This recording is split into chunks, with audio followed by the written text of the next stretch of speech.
پھر سانپ کا ڈسا اتنا نہیں تڑپتا جتنا غیبت کا ڈسا ہوا انسان تڑپتا ہے. پھر سانپ میں اتنا زہر نہیں ہوتا جتنا اس گندی زبان میں زہر ہوتا ہے.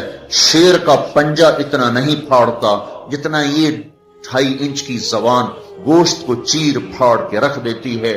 پیٹرول اور گیس کی آگ سے وہ آگ نہیں بھڑکتی جو اس چھوٹی سی زبان سے آگ بھڑکتی ہے.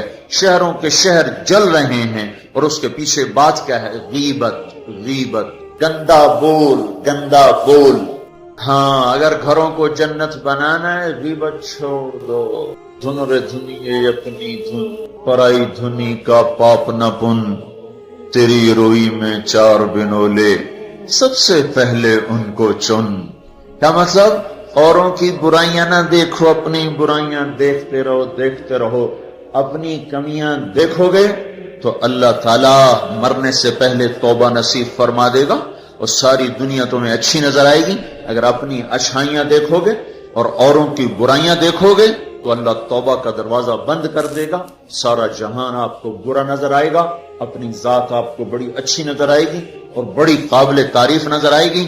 اور اس کے ساتھ پھر تکبر پیدا ہوتا ہے اور تکبر میں مرنے والا جنت کی ہوا بھی نہیں سونگھ سکتی. پہلے عجب آتا. عجب کیا ہے؟ میں بڑا اچھا ہوں، میں بڑا اچھا ہوں.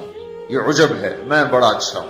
صرف اس حد تک میں بہت اچھی ہوں، میں تو بہت اچھی ہوں، میں تو بہت اچھا ہوں. یہ عجب.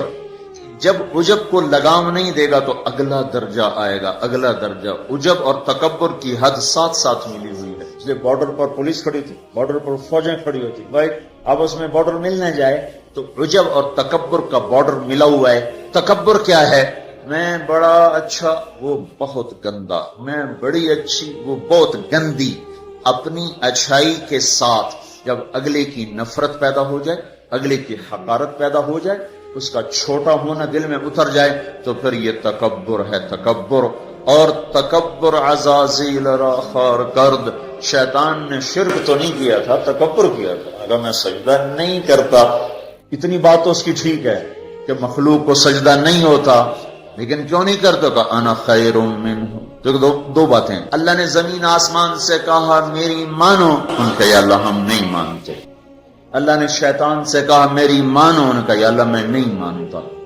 تو زمین آسمان کو کچھ نہیں کہا، شیطان کو مردود کیا. کیوں؟ دونوں نے. انا اردنا الامانۃ علی السماوات والارض والجبال. ہم نے آسمان، زمین، گلگت کے پہاڑوں کو کہا میری امانت اٹھاؤ. فابین ان یحملن منها. اور کہنے نہیں اللہ ہم نہیں اٹھاتے، ہم نہیں اٹھاتے، ہم نہیں اٹھاتے. ان کو تو کچھ نہیں کہا. اللہ نے کہا وَإِذْ قُلْنَا لِلْمَلَائِكَةِ اسْجُدُوا لِآدَمَ فَسَجَدُوا إِلَّا إِبْلِيسَ. اللہ نے کہا سجدہ کرو. شیطان نے کہا میں نہیں کرتا. مَا مَنَعَكَ أَن تَسْجُدَ لِمَا خَلَقْتُ بِيَدَيَّ. تو سجدہ کیوں نہیں کرتا؟ زمین آسمان تم بوجھ نہیں اٹھا رہے. نہیں اللہ ہم نہیں اٹھائیں گے. شیطان تو سجدہ کیوں نہیں کر رہا؟ میں نہیں کر رہا. فرق کیا ہے؟ شیطان نے کہا میں نہیں کرتا. کیوں نہیں کرتے ہو؟ انا خیر منہ، میں اچھا ہوں، یہ برا ہے. خلقتنی من نار، میں آگ سے بنا، آگ اوپر جاتی. دیکھو نا، دیا سلائی کو آگ لگاؤ اور اس کو الٹا بھی کرو تو آگ اوپر جاتی، آگ اوپر جاتی. خلقتنی من نار وخلقتہ من طین. میں آگ سے، یہ مٹی سے. استخبر، وہ متکبر ہوا، نہ کہ دفع ہو جا. اچھا زمین آسمان نے کہا ابھی اللہ ہم نہیں اٹھاتے. اللہ کہا کیوں؟ وہ اشفق، یا اللہ ہمیں تیرا ڈر، اللہ ہمیں تیرا خوف ہے کہ ہم تیری امانت اٹھا نہیں سکیں گے. اللہ ہماری ہمت نہیں کہ ہم تیری امانت. اشفقنا منہا، وہ ڈر گئے کہ اللہ ہمارا بس کا نہیں ہے. اللہ کا جاؤ معاف کر دیا. انہوں نے کہا میں اچھا ہوں، تو مردود ہے قیامت تک کے لیے. تو میرے بھائیوں بہنوں، ایک بہت بڑی آگ ہے جو جنگل کی آگ سے بھی زیادہ شدید ہے، اور یہ زبان کا غلط بول ہے. یہ غیبت ہے. یہ غیبت جو سب سے زیادہ انسانوں کو جہنم میں لے کر جائے گی، سب سے زیادہ انسانوں کو جہنم میں گرائے گی. عیسیٰ علیہ السلام گزر رہے تھے، ایک ڈاکو بیٹھا تھا پہاڑ کی چوٹی پر. اس کی نظر پڑی، اس کو خیال آیا میں کیا زندگی گزار رہا ہوں. انہوں نے کہا یا اللہ میری توبہ مجھے معاف کر دے، آئندہ تیرے نبی کا ساتھ دوں گا. اور یہ کہہ کر پہاڑ سے نیچے اتر آیا اور ساتھ چل دیا. ایک آدمی عیسیٰ علیہ السلام کے ساتھیوں میں سے، اس نے پیچھے مڑ کے دیکھا تو وہ ڈاکو تو جو نیک لوگ ہوتے ہیں نا، نیک لوگ، ان کے لاشعور میں اپنا اچھا ہونا اترا ہوتا، ہم بڑے اچھے ہیں. یہ چیز بہت بڑا سبب ہے دین سے دور لوگوں کے اور دور ہو جانے کا. جنید جمشید گلوکار ہے، گانا گانے والا، اب ماشاءاللہ توبہ کر لی ہے، مجھ سے بڑی داڑھی ہے، مجھ سے بڑی پگڑی باندھتا ہے. 6 سال ہم اس کے پیچھے پھرتے رہے. جب اللہ نے اس کو توبہ کی توفیق دے دی تو اس نے مجھ سے کہا، میں صرف اس وجہ سے ان راہوں پہ چلا کہ تم نے مجھے حقیر نہیں سمجھا اور نفرت کا اظہار نہیں کیا، اور دوسرا کبھی فتویٰ نہیں سنایا کہ تو حرام کھاتا ہے. حرام ہی تو کھا رہا ہے، یہ ہم نے کبھی منہ سے نہیں کہا تو حرام کرتا ہے، حرام کھاتا ہے. سنتے رہے سنتے رہے سنتے رہے، چلتے رہے چلتے رہے. 6 سال کے بعد خود ہی توبہ کر لی، 3 چلے بھی لگا لیے اور داڑھی بھی رکھ لی اور چلے بھی لگ گئے اور کتنے حج ہو گئے. اور اس کے پیچھے کیا تھا؟ صرف محبت. اس کے گناہ کا اس کو تانا نہیں دیا. تو یہ جو تانا دینا ہوتا ہے یہ اور لوگوں کو دین سے دور کرتا ہے. تو اس آدمی نے عیسیٰ علیہ السلام کے ساتھی نے یوں دیکھا اور بڑی حقارت سے کہا، ہاں بڑے آئے ہیں جو نیک لوگ ہوتے ہیں، نیک پاک پاک پاک عورت، پردے دار عورت، کوئی آ گئی ایسی بیچاری تھوڑی سی اعمال میں ڈھیلی تو اس کو بڑی ایسے نفرت کی نظر سے دیکھتی، آپ بڑی نیک حاجن بنتی، اس کو ایسی نظر سے دیکھتی. یہی حال یہ پکے پکے نمازیوں کا ہے، یہ ایسے دیکھتے ہیں کہ جیسے پتہ نہیں اگلا دین سے ہی نکل گیا ہے. تو اس نے یوں دیکھا، تو اللہ تعالیٰ نے فوراً جبریل کو بھیجا، کہا میرے روح عیسیٰ تیرے پیچھے 2 آدمی آ رہے ہیں، ایک تیرا ساتھی ہے، ایک ڈاکو اور چور و چکا ہے. ڈاکو سے کہو تیری توبہ پر تیرے پچھلے سارے معاف، تو نئے سرے سے عمل کر. اور اپنے ساتھی سے کہو تیری نفرت کرنے پر تیری ساری نیکیاں برباد، تو بھی نئے سرے سے اب نیکیاں، تیرا سب ختم. تو ٹھیکیدار ہے میرے بندے کو حقیر سمجھنے کا. تو میرے بھائی اور بہنوں، ہمارے گھروں میں آگ ہے، آگ، اور وہ آگ چولہے کی آگ سے تیز ہے، پیٹرول گیس کی آگ سے تیز ہے، اور وہ غیبت کی بھڑکائی ہوئی آگ ہے. یہ وہ آگ ہے جو زبان نے بھڑکائی ہے، اس کو پانی سے نہیں بجھایا جا سکتا. تمہارا گلگت کا خوبصورت بہتا ہوا دریا یہ سارے کا سارا روک کر گلگت کے اوپر ڈال دیا جائے تو بھی یہ آگ ٹھنڈی نہیں ہو سکتی. اس آگ کو ٹھنڈا کرنے کا اللہ تعالیٰ ہی نے کہا ہے طریقہ، جو بتایا کہ لا یغتب بعضکم بعضا، بند کر لو زبانیں، غیبت مت کرو. لا تجسسوا، ہمارے نبی نے کہا کسی کی ٹو نہ لگاؤ، کیا کرتی ہے کیا کرتا ہے. لا تحسسوا لا تجسسوا، تحسس کیا ہے؟ خود پیچھے پیچھے پھرنا. اور تجسس کیا ہے؟ کسی کو پیچھے لگ جاؤ دیکھو کیا، جیسے پولیس ہی نہیں، حکومت والے CID لگاتے ہیں نا، CID، یہ تجسس ہے. تجسس جاسوس، اسی سے جاسوس ہے، تجسس سے جاسوس. اور وہ رپورٹ لکھتے ہیں، وہ الٹی لکھیں سیدھی لکھیں، اسی پہ فیصلے ہوتے ہیں.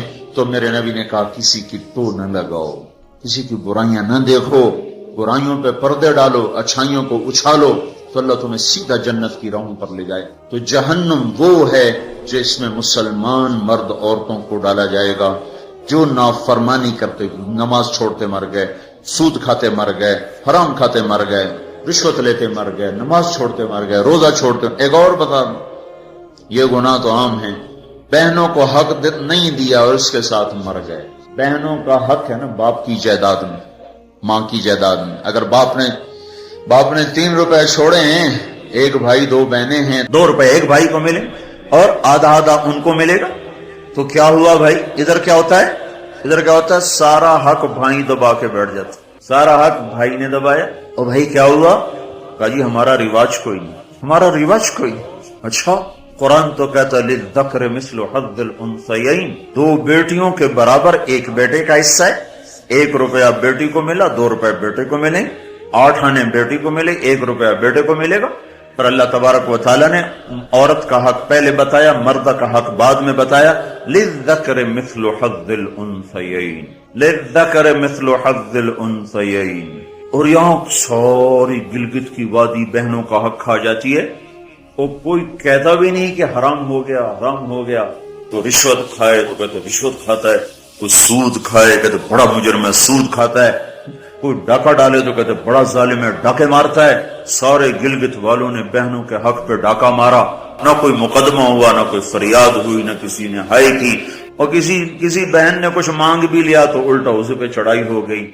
بہنوں کا حق کھاتا ہوا مر گیا، جنت کی ہوا بھی نہیں لگی. ماں کا حق کھا لیا، خامد مر گیا، اللہ نے ماں کا حق رکھا ہے. اولاد ہے تو 8واں حصہ ماں کا ہے، اولاد کوئی نہیں 4تھا حصہ ماں کا ہے. باپ مر جاتا ہے، مائیں بیچاری فقیر بن کے بچوں سے خیرات مانگتی ہیں، حالانکہ اللہ نے خامد کے حق میں سے 1/8 ماں کا حق رکھا تھا، کوئی نہیں دیتا. ماؤں کا حق ہڑپ، بہنوں کا حق ہڑپ، اور پھر اس کے ساتھ یہ احساس بھی نہیں ہے کہ میں مجرم ہوں، میں نے ظلم کیا ہے، یہ احساس ختم ہو گیا ہے. تو بھائیوں میرے بہنوں، اللہ نے جہنم کو بنایا ہے نافرمان مسلمان مرد عورت کے لیے. اگر توبہ نہ کی تو اس میں جانا ضرور ہے. جو ہے نا آخری آدمی ہے جو نکالا جائے. جب وہ نکالا جائے گا تو اللہ تعالیٰ کہیں گے اس کو نکالو، ایک آدمی دوزخ میں اس کو نکالو. تو وہ جبریل آ کر کہیں گے بھی اس کو نکالو. تو دوزخ کا فرشتہ مالک کہے گا کہ دوزخ نے ایک کروٹ بدلی ہے، اس میں ہر چیز کو اس نے الٹا پلٹا کے پھینک دیا ہے، مجھے سمجھ میں نہیں آ رہا وہ کہاں پڑا ہوا ہے. تو جبریل کہیں گے یا اللہ وہ مالک کو پتہ نہیں چل رہا وہ کہاں پڑا ہوا ہے. تو اللہ تعالیٰ کہیں گے جاؤ فلاں پتھر کے نیچے دبا پڑا ہے. میں نے پتھر بتایا تھا نا، پتھر کیا ہوتا ہے، پتھر کیا ہوتا ہے جس کے نیچے پہاڑ بھی پگھل کے پانی بن جائیں گے. اللہ تعالیٰ کہیں گے فلاں دوزخ کے کونے میں پتھر کے نیچے ہے. تو جبریل بھی اندر جائے گا اور وہ مالک بھی اندر جائے گا. وہ پتھر کو اٹھائیں گے تو نیچے منہ کے بل گرا پڑا ہوگا اور اس کے اوپر آگ ہی آگ ہوگی، اور وہ زبان سے کہہ رہا ہوگا یا حنان یا منان. ایک دفعہ جبریل ہے کہ یا رسول اللہ آپ کو دوزخ کے سنوں کا سنیں کہ جہیم میں حاویہ میں منافق ہیں، جہیم میں مشرک ہیں، سقر میں صابئی ہیں مجوس ہیں، اور سعیر میں مجوس ہیں، لظہ میں یہود ہیں، حطمہ میں عیسائی ہیں. اور کہہ کر جبریل چپ ہو گئے. تو آپ نے کہا اور کیا؟ کہ جی آپ سے شرم آتی. کہنے نہیں بتاؤ. کہا جہنم میں آپ کی امت ہے، نافرمانی کرتے ہوئے جو مر گئے توبہ کیے بغیر. تو ہمارے نبی بے ہوش ہو کے گر گئے اور روئے جا رہے، نہ کسی سے بات کر رہے، نہ کلام کر رہے، نہ کھانا کھا رہے، روئے جا رہے. حضرت عمر رضی اللہ تعالیٰ عنہ اجازت مانگنے گئے تو آپ نے اندر آنے کی اجازت نہیں دی. سلمان فارسی اجازت مانگنے گئے تو آپ نے اندر آنے کی اجازت نہیں دی. سلمان فارسی بھاگ کے حضرت فاطمہ کے پاس گئے کہ جاؤ ابا کی خبر لو. وہ رو کے ان کا حال برا ہے اور کسی سے بات نہیں کر رہے، کھانا نہیں کھا رہے. حضرت فاطمہ رضی اللہ تعالیٰ عنہ دوڑی ہوئی تشریف لائیں، دروازے پہ دستک دی تو آپ نے، چونکہ حضرت فاطمہ سے محبت بے پناہ تھی، تو آپ نے فوراً اجازت دے دی. اندر آئیں تو کہا ابا جان کیا ہوا، میں آپ پہ فدا قربان، آپ کا یہ حال کیوں بنا ہے، کیا ہوا ہے؟ تو آپ نے کہا فاطمہ میری بیٹی، مجھے جبریل نے بتایا ہے میری امت کے نافرمان مرد عورتوں کو جہنم میں جانا ہوگا. رامنا کتنے نوجوان ہوں گے جو کہیں گے ہائے ہماری جوانی پہ کرم میں رحم کرو، پر کوئی رحم نہ کھائے گا. کتنے بوڑھے ہوں گے جو کہیں گے ہمارے بڑھاپے پہ رحم کرو، کوئی رحم نہ کھائے گا. کتنی عورتیں ہوں گی جو ننگی ہو کر جہنم میں پھینکی جائیں گی اور ان کے بالوں کی چوٹیوں سے پکڑ کر فرشتے ان کو گھسیٹ رہیں گے. وہ کہیں گے ہائے ہماری بے پردگی، ہم پر رحم کرو. ان پر کوئی رحم کرنے والا نہیں ہوگا. مجھے یہ خبر رلا رہی ہے، بے قرار کر رہی ہے. تو لیبلوکم ایکم احسن عملا، ان قریب موت پر یہ سب کچھ کھل کے سامنے آنے والا ہے. اللہ تعالیٰ نے اس کی تیاری کے لیے ہمیں یہاں بھیجا ہے. ہم آزاد نہیں ہیں. اللہ اس کائنات کا بادشاہ ہے.